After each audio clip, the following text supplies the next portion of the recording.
Pessoal, vamos fazer mais um vídeo da nossa série Bugs do Bitcoin, hein? Vocês sabem, essa série a gente está fazendo aqui, a gente está avaliando todos os problemas de segurança que já aconteceram no Bitcoin, em toda a história do Bitcoin, então, portanto, são problemas passados, que em tese não tem mais, não impactam mais o sistema, justamente porque é interessante para a gente ver o que foi o problema, como que ele foi resolvido. Isso ajuda tanto nós a entendermos como o Bitcoin funciona, que é uma coisa que é uma curiosidade minha particular, eu sou muito entusiasta do Bitcoin, e também a gente pode tirar sempre uma dúvida, uma dica de como evitar esse tipo de problema no nosso código, né?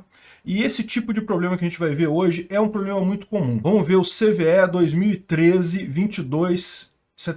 É um problema de enumeração, tentativa e erro para descobrir a ligação de um IP com uma carteira. Então vamos ver como é que é isso aí direitinho. Então só lembrando para vocês, a gente faz essa série aqui não com o intuito de criticar o Bitcoin, muito pelo contrário, eu sou um fã do Bitcoin, é um sistema que funciona muito bem, mas é lógico, como todo software, teve falhas no passado, e é interessante você entender como é que aconteceu isso, como é que foi resolvido, né? Até para mostrar o quão sólido é a ferramenta. Também mostrar os limites, a gente vai ver um dos limites aqui agora. Pois bem, o CVE 2013 é o primeiro caso de 2013 que a gente vê, e lembra, 2013 foi o primeiro a primeira grande subida do Bitcoin, né? O valor saiu de poucos dólares, chegou lá no final de 2013 em mais de $1.000. Então a gente está falando aqui agora o Bitcoin nesse sentido, a gente está vendo os bugs desde 2010. 2010 era só a equipe que conhecia o Bitcoin mesmo, os pesquisadores, tudo muito acadêmico, quando tinha problema um ligava para o outro, coisa e tal,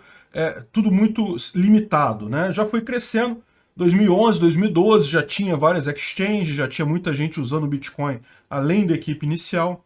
E agora em 2013 a gente vê o primeiro estouro do Bitcoin, a primeira subida grande em que ele parte de poucos dólares para $1.000. Depois ele cai de novo, como é tradicional do Bitcoin, mas aqui a gente tem a primeira vez que começa a sair na notícia, muita gente, eu fiquei sabendo do Bitcoin por essa época, 2013, arrependimento dolorido que eu tenho no meu coração de não ter comprado todos os Bitcoins que eu poderia nessa época, tomei contato com a coisa, mas só fiquei sabendo mesmo, não me interessei, não sabia se a coisa ia vingar.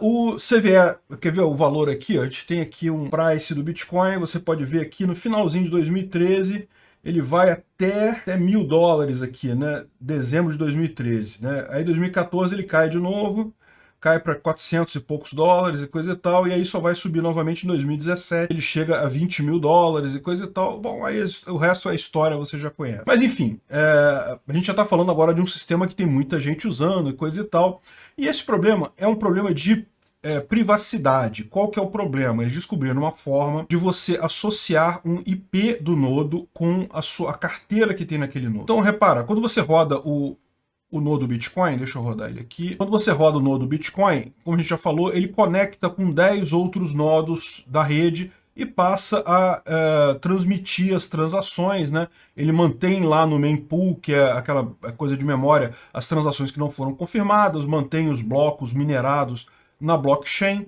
Então isso daí ele está funcionando, conectando com 10 outros nodos em algum lugar por aí.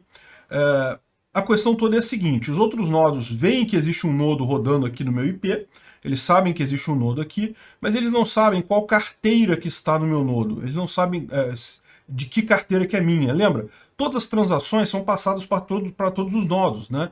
O meu nodo ele só sabe que eu tenho um valor aqui, e ele sabe que isso daqui refere-se à minha chave privada que está internamente. Então, em termos de transação, a transação passa por mim, passa pelos outros nodos, é indiferente. Aqui ele sabe que a transação é para mim justamente porque tem a minha chave privada, ele sabe lá que aquela transação é para mim. Agora, um ataque possível que alguém poderia fazer seria justamente descobrir que nodo que IP responde a qual carteira. E por que isso é importante? Porque, em tese, com o endereço da carteira, você consegue saber publicamente quantos bitcoins tem ali. Se você sabe em qual IP está aquela carteira, ou seja, se você sabe qual endereço IP que tem aquela carteira, digamos que você saiba que tem uma carteira com valor muito alto em Bitcoin, você começa a ter um incentivo para atacar aquela carteira, para justamente tentar derrubar aquela máquina, né? Você tem aquele IP daquela máquina, você pode tentar instalar um malware, instalar um Trojan, coisa e tal.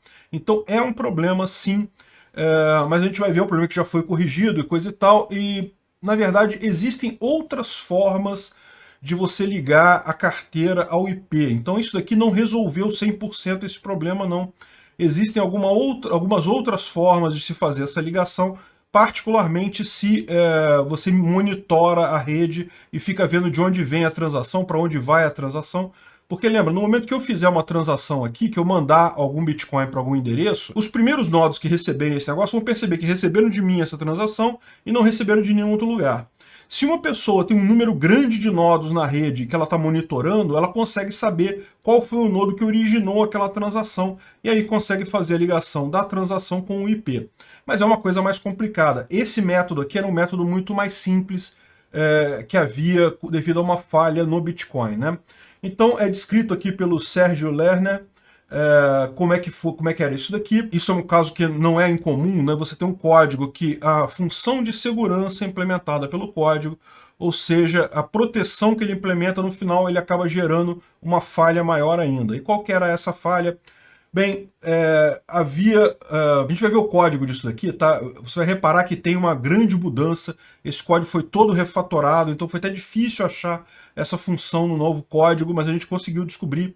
Também não tinha marcação da correção deste bug, então deu um bocado de trabalho descobrir isso daqui, mas a gente chegou lá. Bom, havia na época uma função chamada mempool accept, que tinha uma proteção contra penny floating, ou seja, alguém mandar uma transação com valores pequenos e sem taxa de transação, aquela transação acabava ficando na memória, ocupando espaço e podia armazenar, acabar ocupando o espaço todo da memória com aquelas transações de pouco valor, né? A questão toda, como ele explica, é que se a transação for da carteira atual, ou seja, se eu estou originando aquela transação, em tese ele vai aceitar, porque ele imagina que eu que estou criando aquela transação naquele momento. Então ele vai aceitar aquilo ali, ele checa se a carteira é minha, antes de checar se é uma carteira penny floating. Então, o que acontece? Em tese, o atacante pode fazer o seguinte, ele pode criar, você sabe todas as carteiras do mundo, né? Então você tem um nodo que você está conectado com ele, você quer saber qual carteira que ele é. Você cria um monte de transações com um monte de carteiras jogando para esse cara a transação daquela carteira. Aí o que acontece? O erro que você recebe, repara que vai sempre dar erro, porque você não tem legitimidade para criar uma transação daquele nodo, né? Só o cara do nodo que pode, porque só ele tem a chave privada. Mas o erro que ele retorna é diferente. Se a transação que você mandou for uma transação com valor baixo e coisa e tal, ela vai retornar por essa proteção do penny floating, vai retornar um erro. Aqui, a transação pode ser rejeitada porque ela deu por causa do penny floating, que é o normal, então não interessa, ou seja, aquele nodo, ou então ela vai desconectar porque não está a assinatura correta, ou seja, isso é o caso quando você acertou o endereço daquela carteira. Então você lança um monte de transação desse tipo e uma delas vai dar um código de erro diferente. Aquela você sabe que é porque aquele endereço do Bitcoin é de lá, entendeu? Reparou o problema? Um outro nodo qualquer, ele não tem como verificar se aquela transação é legítima ou não. Só o nodo original sabe que aquela transação não é legítima porque não tem a chave privada, não está assinado adequadamente. Então, no final das contas, ele dá esse erro, justamente um erro diferente do nodo normal. Então, com isso, você descobre que aquele nodo está naquele endereço IP.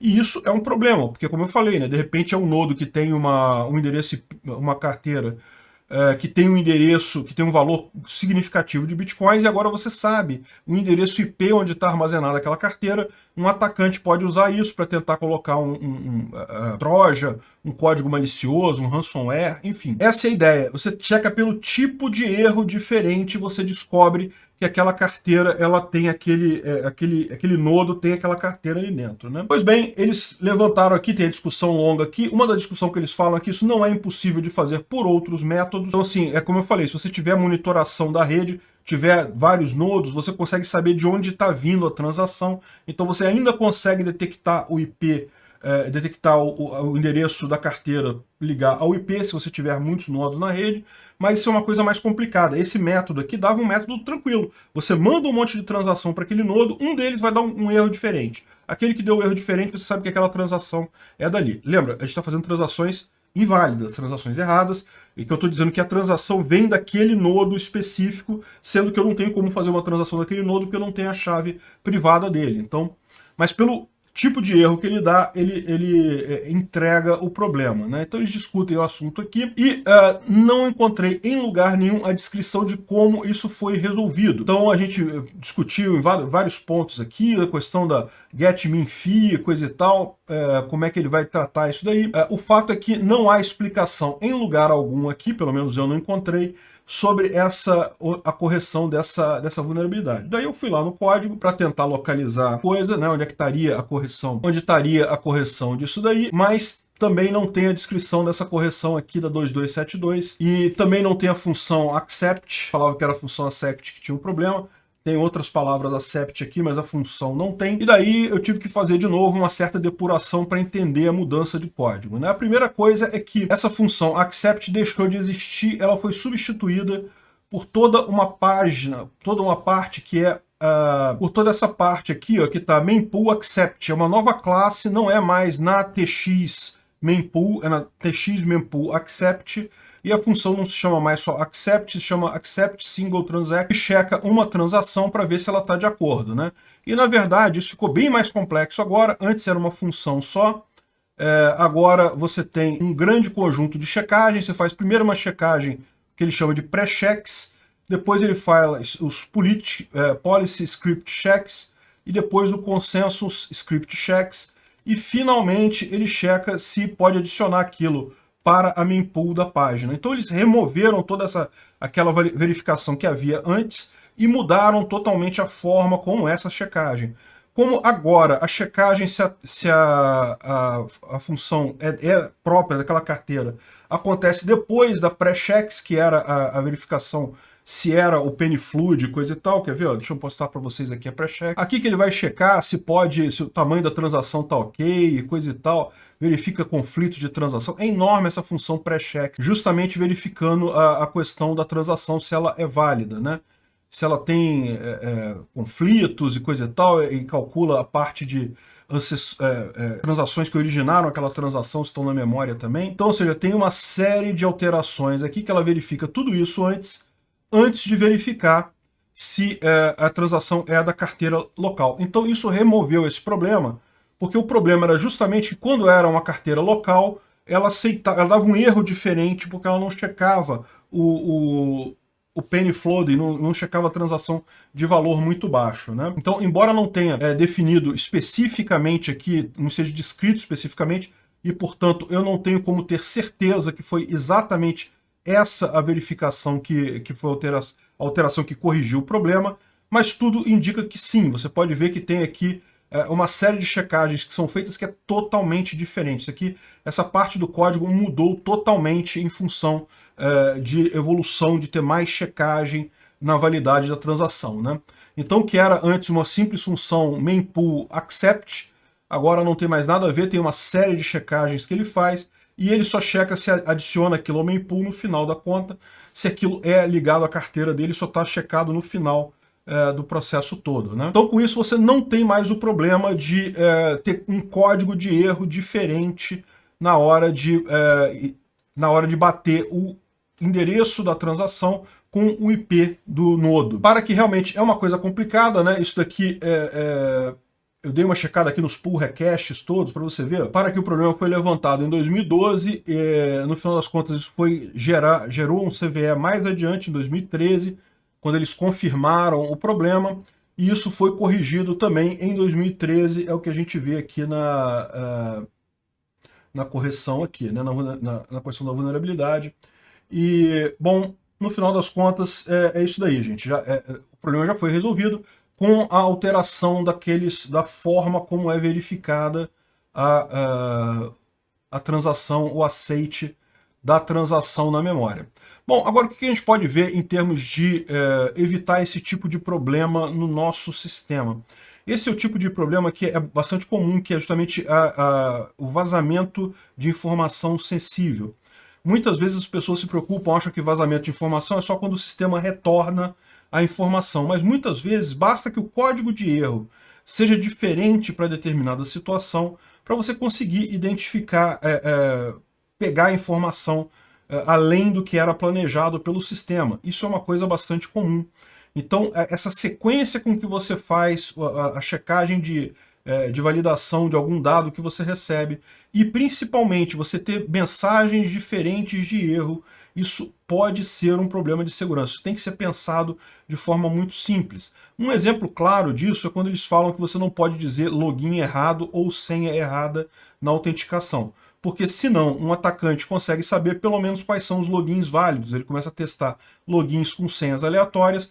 Quando tiver o erro de que a senha está errada, ele sabe que o login está certo.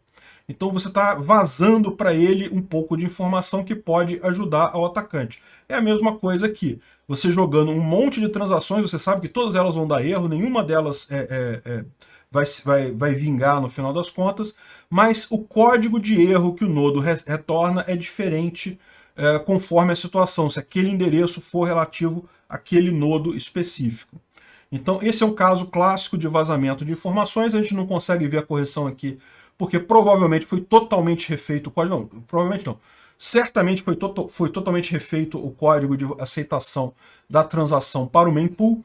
A questão toda é que, como refizeram tudo, provavelmente a correção original que foi feita lá em 2013 acabou sendo apagada, porque mudou tanta coisa aqui que não valia nem a pena manter aquele ajuste. Né? Então isso daí, esse foi o nosso bug 2272.